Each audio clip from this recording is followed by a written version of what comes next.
BJP Katigorah মণ্ডল কার্যালয়ে আয়োজিত হল মণ্ডল কার্যনির্বাহক সভা। বৃহস্পতিবার সকাল 11:15 অন্যান্য পদাধিকারীদের সঙ্গে নিয়ে দলীয় পতাকা উত্তোলন করেন মণ্ডল সভাপতি বিশালাক্ষ দেব ওরফে বাবলা।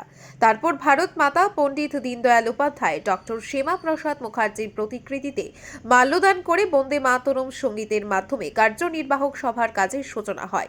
প্রথমে সভাপতি বিশালাক্ষ দেব স্বাগত বক্তব্য রাখেন। তারপর বিভিন্ন বিষয়ে বিস্তারিত আলোচনা করেন পদাধিকারীরা। এদিন দেওয়াল লিখন নিয়ে আলোচনা করেন মণ্ডল সাধারণ সম্পাদক বিগুলাল দাস। যোগদান পর্ব নিয়ে বক্তব্য রাখেন মণ্ডল সহ সভাপতি অপূর্ব দাস। মহিলা উদ্যমিতা প্রকল্প নিয়ে বিস্তারিত আলোচনা করেন মণ্ডল সহ সভাপতি সজল রঞ্জন দেব। গাঁও চলো অভিযান নিয়ে বিস্তারিত বক্তব্য রাখেন তফসিলি মোর্চার অসম প্রদেশ সহ সভাপতি অমলেন্দু দাস।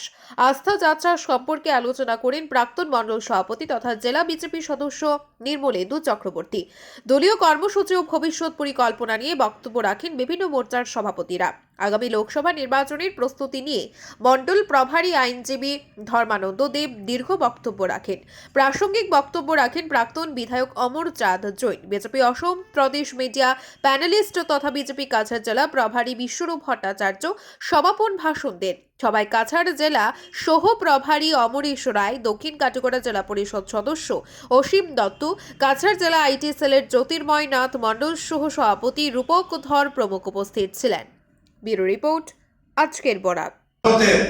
বিজেপির সবাই মিলে একটা প্রতিজ্ঞা করেছি, একবার 400 পার। এবার আমরা 400টা পার করব। সেজন্য এখন থেকে যতগুলো মিটিং হবে আমরা সবাইকে মিটিংয়ে উপস্থিত থাকা বিশেষ প্রয়োজন। কারণ মিটিংয়ে যেগুলা শিক্ষা দেওয়া হয় সেগুলা শিখে আমরা গিয়ে না গ্রামগুলিতে লোককে বুঝাবো। যদি আমি মিটিংয়েই আসি না তাহলে আমি আমার নিজের বুথে গিয়ে কি বুঝাবো?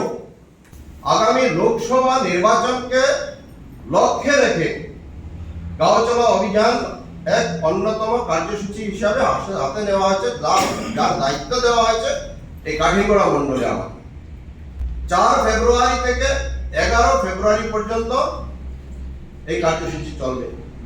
তো জয়কে লক্ষ্য করে সব কার্যসূচির মধ্যে অন্যতম কার্যসূচি গাঁও চলো অভিযান। সংবিধানের আওতায় এবং দুটি পতাকার আওতায় সেটা থেকে আমরা মুক্তি পেয়েছি। এখন একই পতাকা নিচে সমগ্র ভারতবর্ষ, যেটাকে আমরা অখণ্ড ভারত বলতে পারি। তো একই পতাকার নিচে এবং একই সংবিধানের নিচে রয়েছে। এছাড়াও আমরা বলেছিলাম যে আমরা যদি জয়ী হই তাহলে মুসলিম যারা মহিলা রয়েছে তাদের সুরক্ষার জন্য আমরা 3 তালাক আইন আনবো, সেটাও আমরা এনেছি। এবং রাম মন্দির উদ্বোধন হওয়ার ঠিক 1 মাস আগে সুপ্রিম কোর্ট বলেছে যে কেন্দ্রের মোদী সরকার যে 370 ধারা প্রত্যাহার করেছে সেটা বৈধ।